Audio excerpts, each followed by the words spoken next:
शुभ संध्या। आइए आज हम देखते हैं हिंदी का अगला टॉपिक, स्वर के प्रकार। हम लोगों ने स्वर के बारे में पढ़ा था, व्यंजन के बारे में पढ़ा था। अब देखते हैं स्वर के प्रकार कौन कौन से हैं। दूसरी बात, जानना इनको आसान है लेकिन बता पाना मुश्किल होता है। क्यों? क्योंकि जैसे कहते हैं जीवा के आधार पर, तो लोग याद करने की कोशिश करते हैं, समझने की कोशिश नहीं। अगर समझने की कोशिश करें तो हम आसानी से इन प्रश्नों के जवाब चुटकियों में दे सकते हैं। आइए देखा जाए। स्वर के प्रकार में नंबर 1 है आपका उच्चारण के आधार पर स्वरों का वर्गीकरण। और उच्चारण के आधार पर हम बचपन से पढ़ते भी आ रहे वाला स्वर का वर्गीकरण।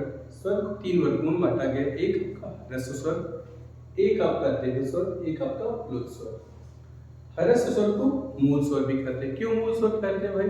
क्योंकि इसमें अल्प समय भी लगता है और ये स्वयं जिन स्वरों के उच्चारण में एक मात्रा का समय लगता है उसे ह्रस्व स्वर कहते हैं। एक मात्रा अर्थात यानी उसमें हमें टाइम ज्यादा नहीं लगना है, एक मात्रा का ही बस समय लगेगा। अ, ई, उ, री, ये 4 हमारे हैं जो ह्रस्व स्वर या मूल स्वर कहे जाते हैं। इसके बाद बात आती है दीर्घ स्वर की। जिन स्वरों के उच्चारण में ह्रस्व स्वर के पीछे 2 गुना समय लगता है। अब 2 गुना करने का मतलब बोले आ, यानी अ का जस्ट क्या लगेगा? डबल लगेगा। ई ह्रस्व स्वर था, यहाँ पे ई माने ई का 2 गुना स्वर। तो इस तरीके से हम देख सकते हैं कौन कौन से हैं दीर्घ स्वर। आ, ई, उ, ए, ऐ, ओ, औ। टोटल हमारे कितने हुए? 7। तो 4 ए और 7 ए, 7 4 11। हम लोग पहले भी देख चुके थे कि हिंदी में स्वरों की संख्या कितनी है? 11। अगर कुल स्वरों को पूछता है तो हम अनुस्वार और अनुनासिक को भी ले लेते हैं। अब बात आती है तीसरी प्लुत स्वर की। प्लुत स्वर क्या है?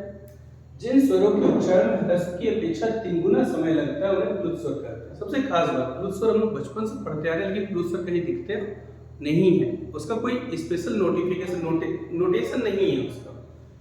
प्लुत स्वर के लिए कोई निश्चित मात्रा नहीं है, कोई अक्षर ऐसा अल्फाबेट नहीं है जिसको हम कहें कि हाँ ये प्लुत स्वर है। हम जब किसी को पुकारते हैं, जैसे कहते हैं राम, श्याम, गणेश, तुम किसी को भी आवाज दे रहे हैं, पुकार रहे हैं, बोल रहे हैं, तो आप जो साउंड खींचते हैं दैट इज हमारा प्लुत स्वर कहलाता है। जैसे हे राम, ओम, तो यहाँ जो राम हम जितना लंबा खींचेंगे उतना लंबा ये खींचा जाएगा। इसको हम अवग्रह कहते हैं। यह साइन या सिंबल किस चीज का है? अवग्रह कहलाता है।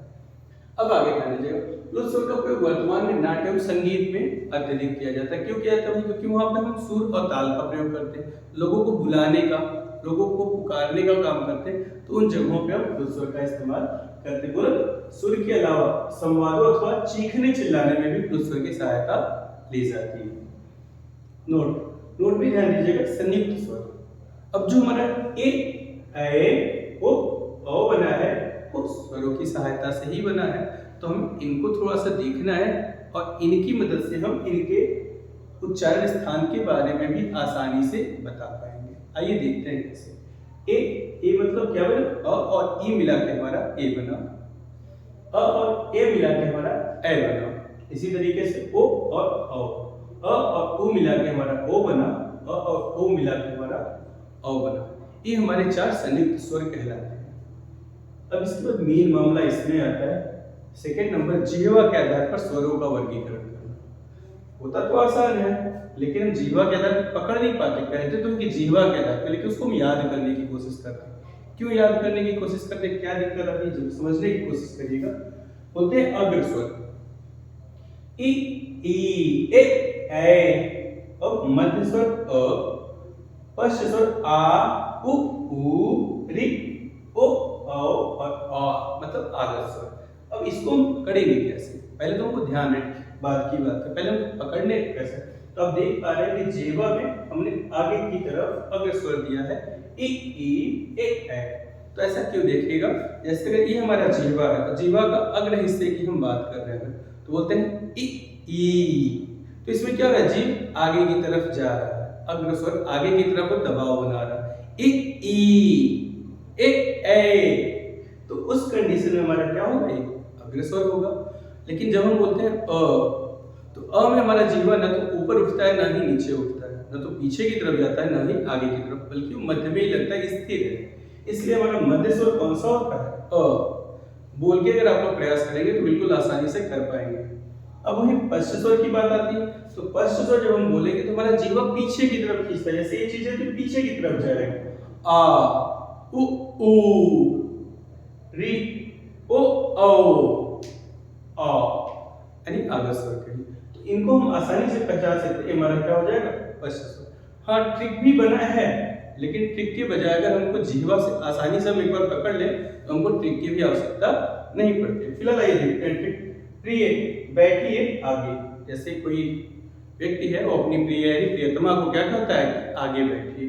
अब प्रिय पे अगर हम ध्यान दें तो छोटी ई की मात्रा है और ए की मात्रा है, एक चुंडी अर्थात ए की मात्रा, और बैठिए, बैठिए में ब पे ऐ की मात्रा यानी ए, और ठ पे बड़ी ई की मात्रा यानी ई, यानी ई और ए कहाँ पे है आगे, आगे मतलब अग्रस्वर है। बाकी तो आप जान ही रहे हैं मध्य स्वर है, और लास्ट जो बचे वो सब पश्च स्वर हो जाएंगे।